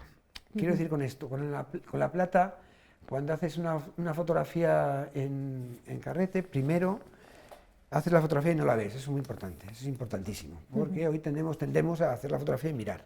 Sí. Con la plata no, o sea, quiero decir, con la fotografía química haces la fotografía y tienes que esperar a revelarlo, que obtienes un negativo, que todavía no estás viendo la imagen, ya la estás viendo al revés, la luz está todo al revés, lo que es negro es blanco, lo que es blanco es negro, y luego tienes que positivarlo, con lo cual yo esto le llamo el segundo viaje. Todo esto te ayuda a que cuando estés trabajando, para mí me ayuda como a mejorar en lo que estoy trabajando, ¿no? Como a darle una lectura que a lo mejor no he encontrado cuando estaba haciendo la toma. Muchas veces lo que yo me imagino a lo que yo veo luego en lo químico es completamente distinto. ¿Qué ocurre con lo químico? Que es físico, o sea, yo para explicar lo que es a la gente cuando me pide cuando doy talleres, intento explicarles qué diferencia hay entre lo químico y lo digital. Imaginemos, ¿no?, que básicamente es lo mismo, captamos una imagen y lo guardamos en un lugar, que es el captador o la película. Cuando es película, hay un fotón que sale que rebota, que atraviesa la cámara y da en el negativo, y excita un haluro de plata, que luego yo revelo. Una vez excitado, la imagen está latente, hay que ir al laboratorio y revelarla, con lo cual es algo físico, ¿no? Cuando yo veo el negativo, es ese momento congelado, ese botón que golpeó, ese átomo de luz golpeó, excitó, y yo lo tengo delante. ¿Qué ocurre con el digital? Que no es así. Es lo mismo, pero no es igual. Es decir, ese átomo es el mismo, pero no golpea un haluro de plata, sino que golpea un silicio, y ese impulso lo convierte en unos y ceros, que se guardan en un disco duro y queda otra vez el captador para la siguiente imagen. La gran diferencia con el analógico es que tienes la imagen, tienes el objeto, tienes algo físico que puedes volver a él, cambiar, quitar, poner, todo lo que puedes hacer. De ahí me gusta mucho, por eso he hecho el trabajo de las máscaras de Segovia, me gusta mucho esa fisicidad del trabajo. Claudio, bueno, como hemos comentado, ha trabajado de fotoperiodista. Sí. En estos momentos estás con un estudio en Salamanca. Sí. Y nos decías, hago talleres, ¿no? Es que estaba pensando a raíz de lo que nos estabas contando. Me imagino que si haces talleres con la gente más joven, le tendrás que enseñar desde el principio la fotografía, porque estamos tan acostumbrados ahora a lo digital. Hemos cambiado tanto, porque bueno, algunos somos de generaciones que hemos estado con la cámara y el carrete, pero la gente de ahora no. Entonces, ¿qué le enseñas a esa gente más joven que me imagino que se acerque a esos talleres y que descubra un mundo absolutamente desconocido para ellos, que es esa fotografía analógica?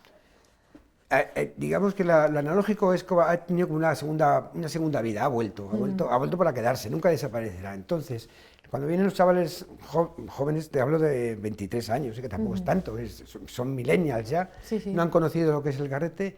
Yo les intento explicar lo que es esta cosa física del trabajo, y sobre todo pensar la imagen. Eso es muy importante, hay que pensar qué vas a hacer, porque antes de disparar tienes que tener claro a qué vas a disparar.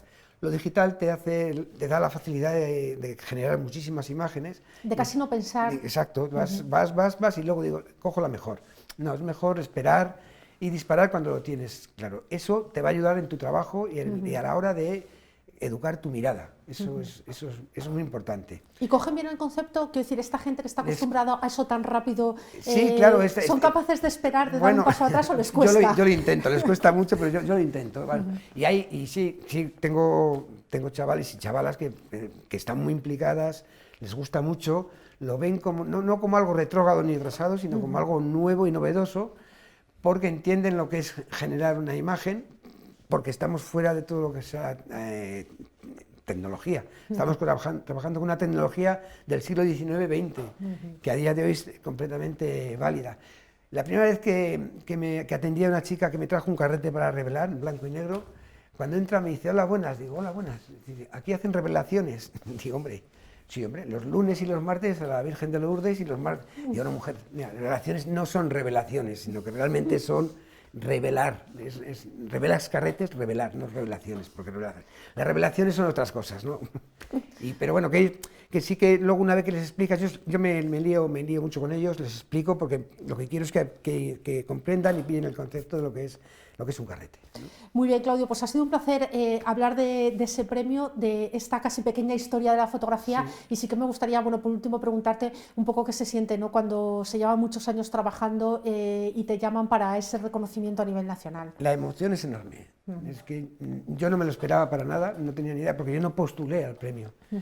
Se ha reunido una comisión de valoración y han elegido, sé que en la terna hubo más fotógrafos y fotógrafas, y por unanimidad, según me dijo la secretaria de la comisión, me eligieron a mí. Y es algo que no me lo podía creer. Cuando me llamó la presidenta de la Diputación de Palencia, no me lo podía creer. O sea, no era posible, porque no me lo esperaba para nada.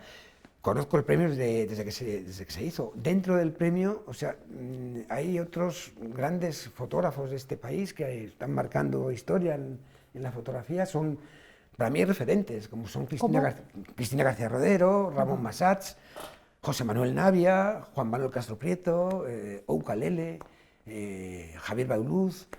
Sigo, es que hay un montón. Cuando ves todos los que han recibido el premio, eso me llena de orgullo y un honor tremendo, pero a la vez una gran responsabilidad, porque estás al lado de gente que sabe mucho. Pues a seguir trabajando, enhorabuena por ese reconocimiento, que además es perfecto, porque los que conocemos tu trabajo desde hace muchos años, un reconocimiento más que merecido. Gracias por acompañarnos esta tarde y enhorabuena. Ha sido un placer, muchas gracias, Cristina. Y nosotros vamos a continuar. Este fin de semana les venimos diciendo que hemos tenido mucha actividad y hemos podido acercarnos a parte de ella. Bueno, pues hemos disfrutado del concierto del 25 aniversario del grupo A lo Llano en el Teatro Ramos Carrión de Zamora, una cita que reunió más de 30 voces y 7 instrumentistas bajo la dirección de Ana Robles, y que ofreció un recorrido por algunas de las piezas más representativas de esta formación vinculada, ya lo saben, al legado de Miguel Manzano. Hacemos una pequeña pausa disfrutando de estos sonidos y enseguida continuamos.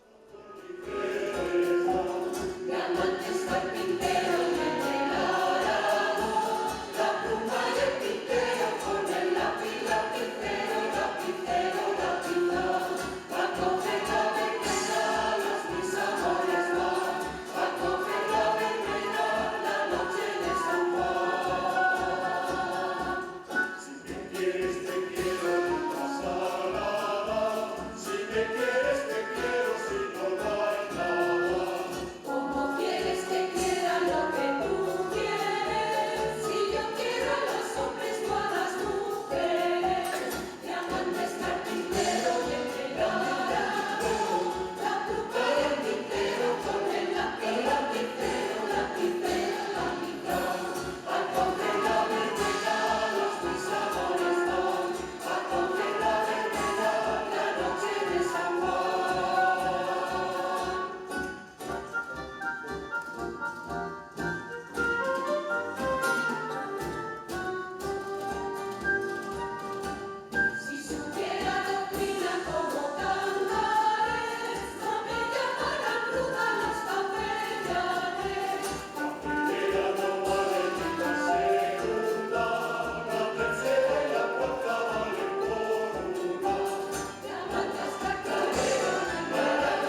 Disfrutábamos de esos sonidos de Aloyano que tenía lugar el pasado fin de semana, y también el pasado fin de semana, concretamente el domingo, Coreses ha vivido una jornada histórica en el marco de ese centenario, esos 200 años del nacimiento de Ramón Álvarez. La localidad ha inaugurado una escultura de cuerpo entero del artista. Es la única de ese tamaño que hay en toda España. Nuestro compañero Héctor Segurado estuvo compartiendo con los protagonistas esa jornada. Bueno, la localidad de Coreses continúa con esas actividades en honor a los 200 años del nacimiento de Ramón Álvarez, ese artista zamorano tan importante para la cultura y para la historia de Zamora y su Semana Santa. Cecilio, David, ¿qué tal? ¿Cómo estáis? Buenos días. Muy buenos días. Estamos haciendo pues un día extraordinario, estamos en una magnífica celebración, porque fíjate la cantidad de público que hay. David, ver la iglesia llena, ¿verdad?, con la imagen de la Soledad, ¿no?, con la Virgen realizada, ¿no?, por Ramón Álvarez, y verla tan llena es algo muy bonito, ¿verdad? Es un magnífico colofón a todos los actos que hemos organizado durante el año, y ha sido una maravilla poder disfrutar dentro de la iglesia, y ahora esperemos pues disfrutar más aquí fuera. Cecilio, como decimos, ponemos colofón, y no hay mejor manera, ¿verdad?, que bueno, rindiendo, ¿no?, tributo a la Soledad, y ahora también con esa imagen, ¿verdad?, que ahora descubriremos, ¿verdad? Sí, efectivamente, lo importante, lo que va a ocurrir ahora, que es el descubrimiento de este monumento que ha hecho David Alonso Cuesta, y que realmente yo, que ya he tenido la suerte de verlo, es un magnífico monumento donde aparecen dos imágenes, Ramón Álvarez a tamaño natural en bronce, 1,85, y la imagen de San José, una imagen que había desaparecido de Coreses y que David ha tenido el detalle de traerla para acá en una reproducción. Está hecha por la Fundición Capa de Madrid, que es de un gran prestigio, y realmente, claro, cuando se hacen las cosas bien, pues tienen que salir bien. Cecilio, ahora preguntamos a David por esa escultura, por esa estatua. Cecilio, cuéntanos o haznos un pequeño balance, ¿no?, de todas esas actividades, ¿no?, que hemos tenido en honor a ese 200 aniversario de Ramón Álvarez. Es difícil hacer un balance y decir cuál es lo mejor, porque realmente ha sido tanto éxito, todo ha sido un éxito. Date cuenta que, por ejemplo, la representación dramática musical se llenó completamente el salón, 400 personas no se llenan en cualquier sitio, pero es que nos vamos a la exposición, y la exposición pues pasó lo mismo. Fueron una media de 50 personas en pleno verano, con el calor que hacía, y en hora y media. Y ahora pues ya te ves lo que está ocurriendo, ¿no?, que nos imaginábamos que iba a haber gente, pero no tanta gente. O sea que esto está siendo un éxito, sobre todo porque se ha conseguido el objetivo que se buscaba. Dos cosas: homenajear a Ramón Álvarez y dar a conocer mucho su obra. No solamente la de Semana Santa, sino toda la otra obra, que con las pancartas, que además están regadas por el pueblo, se puede pensar. Para ver a tanta gente, David, desplazada aquí a Zamora, y ya no solo gente que se desplaza desde Zamora capital o desde otros lugares, sino todos esos vecinos de Coreses, ¿verdad?, que quieren ver, ¿no?, esa estatua, y que rinden un homenaje un poco a este 200 aniversario de Ramón Álvarez, ¿verdad? Sí, al final todo el que viene y participa en estos actos, tanto ha ido a misa o viene a ver, sabes que viene porque te quiere y porque de verdad quiere estar presente en este momento, que es importante pues para toda la comisión en general y para mí en lo personal. Entonces pues siempre es de agradecer todo este acompañamiento. David, cuéntanos o haznos o danos un poco de detalles, ¿no?, acerca de esa estatua que vamos a ver en apenas unos minutos. ¿Cuánto te ha costado hacerla? ¿Cómo la realicé? Imagino que pues, con un cariño especial, evidentemente. Sí, hombre, claro, ha sido un sueño, ha sido un trabajo muy duro, porque está hecha en un mes, está realizada en un mes, porque tenía que compaginar pues mis clases de la universidad con el tiempo en el que queríamos presentarla, que era más o menos por ahora, y entonces pues ha sido un trabajo muy duro. Hemos hecho una interpretación del propio Ramón con la obra que, como comentó Cecilio, teníamos en Coreses, y sobre todo hacer una interpretación que ya no nos lleve tanto a lo que nosotros recordamos de Ramón o cómo nosotros pensamos que era, sino a lo que transmite, o a lo que a mí me transmite Ramón como persona, una persona seria, una persona profunda que hizo de la Semana Santa de Zamora pues lo que es. Cuéntanos un poco, David, materiales, ¿cómo lo has realizado?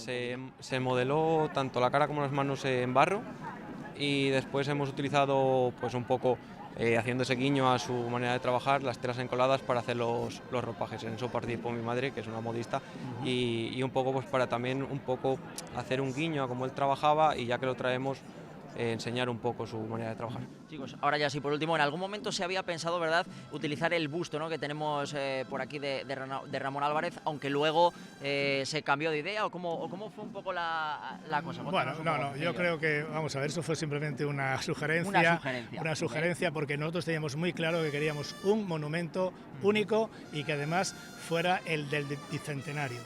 Lo anterior estuvo bien, hace 100 años Ramón Núñez nos trajo el busto, que lo tenemos aquí en el ayuntamiento, el original, de ahí se hicieron reproducciones, pero nosotros queríamos hacer algo distinto. Y entonces, contando con la suerte de tener un gran artista que tenemos en Coreses, aprovechamos por eso y entonces vamos a tener un monumento que va a ser el primero, y vamos a ver si habrá más, pero en todo caso va a ser el primero que tenga Ramón Álvarez de cuerpo entero en Zamora.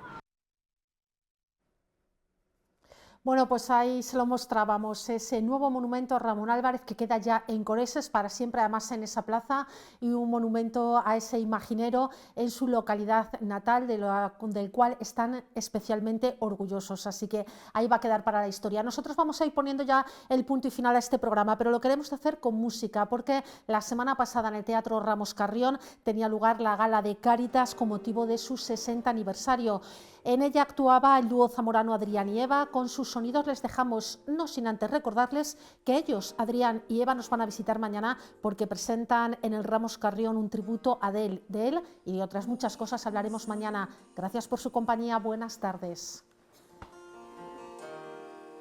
No olvidar tu nombre,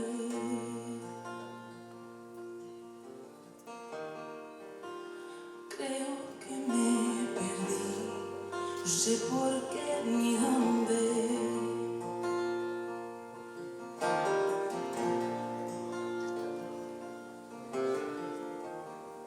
Tengo nubes en los ojos, en los recuerdos humo. Tengo los pies rotos, en la garganta un nudo.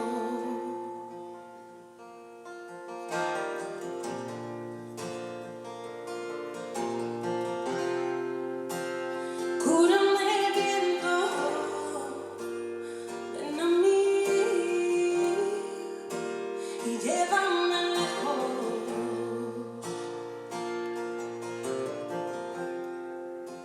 Y cúrame tiempo, pasa para mí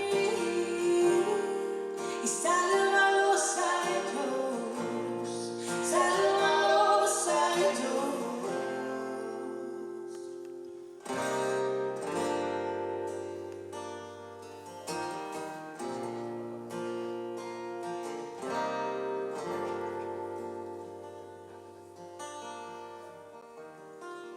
No me despedí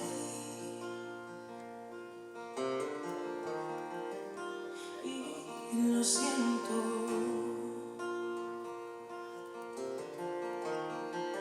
No me dio tiempo a decir lo mucho que te quiero.